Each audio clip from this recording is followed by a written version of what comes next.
ఇక్కడ ఒక అమాయకుణ్ణి కేవలం డబ్బుందని ఆస్తులు అమ్మించి కోట్ల రూపాయల డబ్బులు ఖర్చు పెట్టించి ఇక్కడ ఒక బలి పశువుని చేసినారు.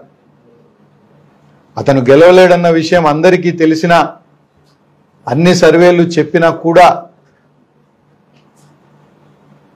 వాళ్ళ స్వార్థం కొద్దీ నా సర్వేలు బాగలేవని, నా గ్రాఫ్ బాగలేవని చెప్పి ఇంకొక అభ్యర్థిని తీసుకొచ్చారు. అయినా కూడా ఏ రోజు నేను పల్లెత్తు మాట కూడా మాట్లాడలేదు. చాలామంది ఎమ్మెల్యేలు పార్టీ వదిలిపెట్టి వెళ్ళిపోయినారు.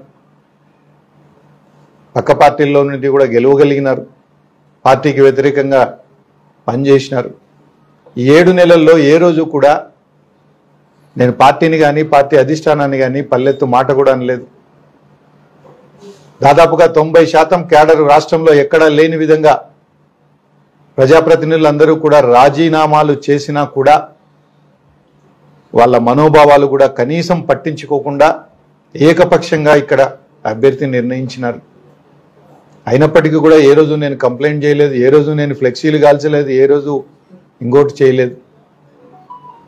మరి పార్టీనే అభ్యర్థి చుట్టూ చేరిన కొంతమంది కోవర్టుల్లాగా వ్యవహరించి సిద్ధారెడ్డి అనేవాడు ప్రచారం చేస్తే నష్టం జరుగుతుంది, 10,000 ఓట్లు పోతాయి, ఆఖరికి ఫ్లెక్సీలో ఫోటో వేసినా, ప్రోటోకాల్ ప్రకారం ఫోటో వేసినా కూడా 10,000 ఓట్లు మైనస్ అవుతాయని చెప్పి నన్ను అనేక రకాలుగా అవమానం చేసినారు.